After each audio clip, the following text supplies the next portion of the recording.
Alors, question suivante, quel est votre avis sur la montée du prix de l'essence et la réaction de protestation des Français? Ah oui, j'ai vu ça. Alors ça, c'est un point important parce que les Français, ça les concerne. Le 17 novembre, il y a des organisations qui appellent à manifester, à bloquer le pays. Alors moi, je voudrais dire plusieurs choses là-dessus.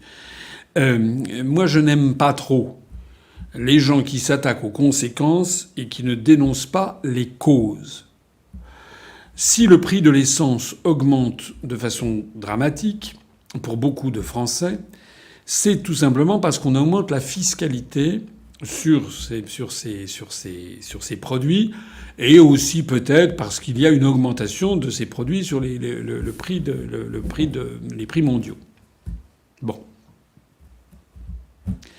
La responsabilité des dirigeants français, compte tenu du poids que représente dans le budget des ménages, le poids que représentent les hydrocarbures, que ce soit le fuel pour des chaudières à mazout pour chauffer chez soi, ou que ce soit le gaz pour le chauffage au gaz, ou que ce soit l'essence ou le diesel pour faire fonctionner sa voiture, les énergies fossiles représentent une part significative du budget des ménages pour se chauffer et pour se déplacer. Dans ce genre de situation, c'est de la responsabilité de l'État de veiller à ce que les évolutions du prix de ces matières-là ne soient pas dramatiques pour ne pas mettre en péril le budget des ménages. Or, c'est actuellement ce qui est pourtant en train d'être fait. Normalement, un pays bien géré, avec quelqu'un qui décide dans l'intérêt des Français, s'il y a une augmentation du prix au niveau international, devrait baisser un petit peu la fiscalité. Je rappelle que la fiscalité représente une part prépondérante du prix d'un litre d'essence. Il y a au moins 40 ou 50%, c'est de la fiscalité. Le prix de la matière première ne représente qu'un relativement faible pourcentage, à quoi s'ajoutent les frais de transport, les frais de raffinage et de distribution. Donc, normalement, un pays bien géré devrait veiller à diminuer la fiscalité pour ne pas mordre trop sur le budget des Français. C'est pas du tout ce que fait le gouvernement français. Il considère en fait que l'essence, le diesel, tout ça, c'est des vaches à lait pour le budget de l'État. Donc la première chose que je voudrais dire, c'est ça.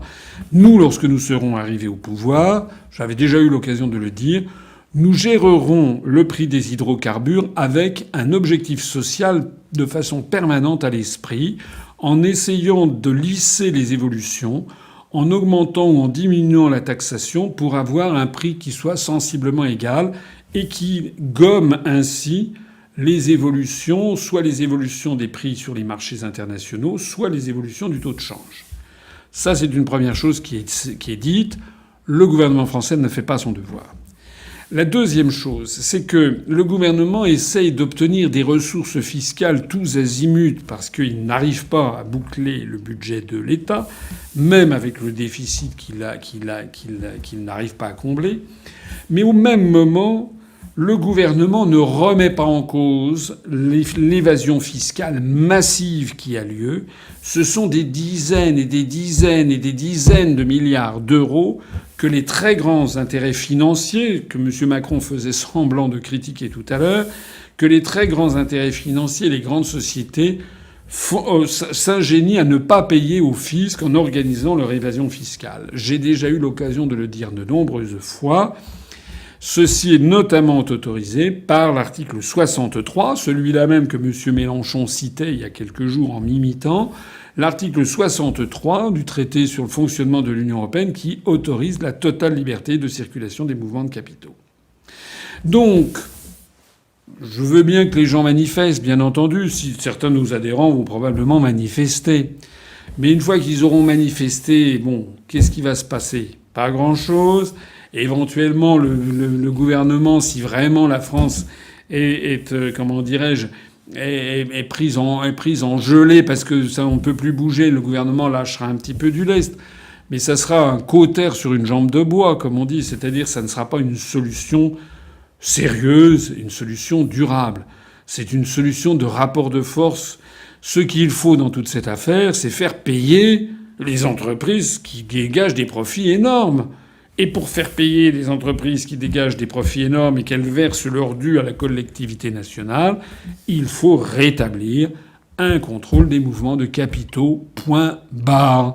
Et pour rétablir ce contrôle des mouvements de capitaux, dans la mesure où le Luxembourg, Malte ou un certain nombre de pays d'Europe de l'Est s'y opposeront toujours, nous n'avons pas d'autre solution que de sortir de l'Union européenne. Voilà, parce que si on reste dans l'Union européenne avec le traité actuel, et on ne peut pas le modifier sauf à l'unanimité, j'ai déjà expliqué qu'on ne le pouvait pas, eh bien, on aura toujours les plus grandes entreprises, les plus grandes fortunes qui ne paieront pas d'impôts. Et donc les gouvernements seront obligés de taxer toujours un peu plus le peuple. Voilà. D'ailleurs, c'est le bilan de M. Macron. Depuis 1 an et demi que cet énergumène est arrivé à l'Élysée à l'issue d'une opération de propagande éhontée, qu'est-ce qu'il a fait ? On dit ces jours-ci qu'il était malade, qu'il avait besoin de se reposer. Mais qu'il se repose. La meilleure façon de se reposer, il devrait poser sa démission du poste. Il n'est pas fait pour. On voit bien. Il n'a pas l'ampleur, il n'a pas l'expérience, il n'a pas la carrure, il n'a pas le sang-froid, il n'a pas les connaissances, il n'a pas le courage, il n'a aucune, en fait, des qualités pour être président de la République. Bon. Alors il devrait poser sa démission et partir en congé sur longue période et puis faire ce qu'il aime faire, c'est-à-dire se balader en avion. Hein. Voilà, il a fait un nombre de voyages pratiquement. Aucun de ses prédécesseurs n'a fait autant de voyages. Il est en permanence en voyage. Mais qu'est-ce qu'il en ressort de ces voyages, à part que ça dégage du CO2 dans l'atmosphère ? Il en ressort quoi ? Il est allé en Australie, il avait tenu des propos complètement ridicules qui l'ont décrédibilisé vis-à-vis des Australiens. Il est allé au Burkina Faso, il a insulté le président du Burkina Faso. Il est allé à Mayotte, il a plaisanté de façon ignominieuse sur des immigrés qui meurent noyés dans le canal de Mozambique. Il s'est mis à dos toute l'Afrique de l'Est. Il est allé aux États-Unis. Il s'est fait traiter comme un gamin par Donald Trump qui l'a tiré par la manche et qui lui a épousté ses pellicules sur son veston. Il est allé à Moscou. Il s'est agité comme un je sais pas quoi, comme un zouave, en fait, devant le président Poutine qui l'a regardé. On en a déjà parlé longuement. Donc, en fait, il s'agite beaucoup. Il fait que ça, M. Macron. Mais franchement, il devrait poser sa démission et essayer de se faire embaucher dans une compagnie aérienne low cost pour être steward. Je pense que ça lui irait assez bien. On le verrait très bien comme ça, en train de servir en première classe, en train de servir du champagne millésimé. Il serait parfait, il serait absolument impeccable dans son petit costume serré. Je crois que c'est vraiment ce qu'il lui faudrait. Bon, alors, à part cette agitation perpétuelle de M. Macron, quel est son bilan ? Son bilan, on l'a vu il y a quelques jours, on a appris que le nombre de millionnaires en euros en France a bondi. C'est-à-dire que d'un seul coup, il y a de plus en plus de riches en France, mais quelques milliers, hein.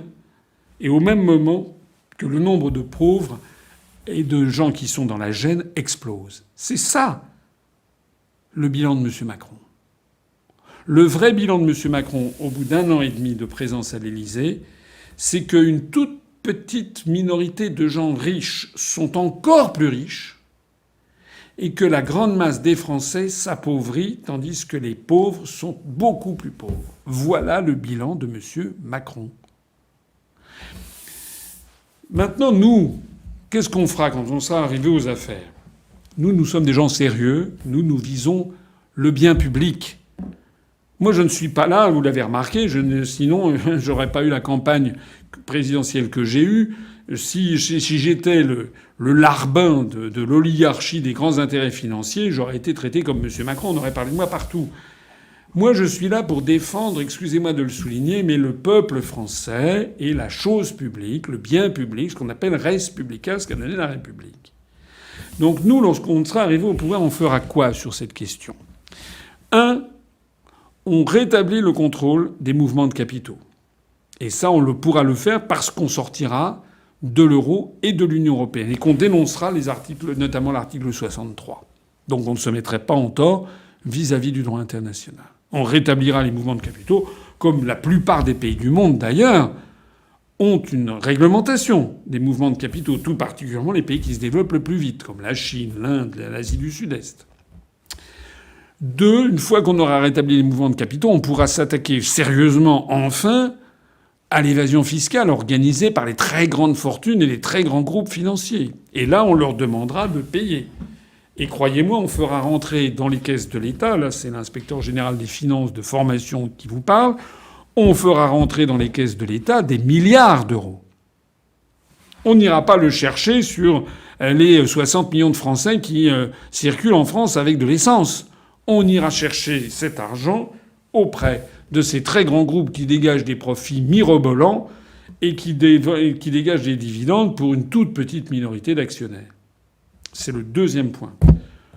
Le troisième point, c'est que nous lisserons le prix des hydrocarbures, des énergies fossiles pour le grand public avec un objectif social qui sera de toujours veiller à ce que le prix ne soit pas trop élevé pour un ménage modeste français qui a besoin de circuler et qui a besoin de se chauffer. Voilà ce que nous ferons. Voilà, maintenant, tout le monde peut aller bloquer les routes si ça... Pourquoi pas ? Pourquoi pas ? Mais tout ça, ce ne sont pas des solutions durables. La solution durable, c'est celle que je dis. Il faut redonner de l'autorité à l'État, et on ne pourra redonner à l'État son autorité que si l'État prend les mesures que je viens de dire, tout simplement.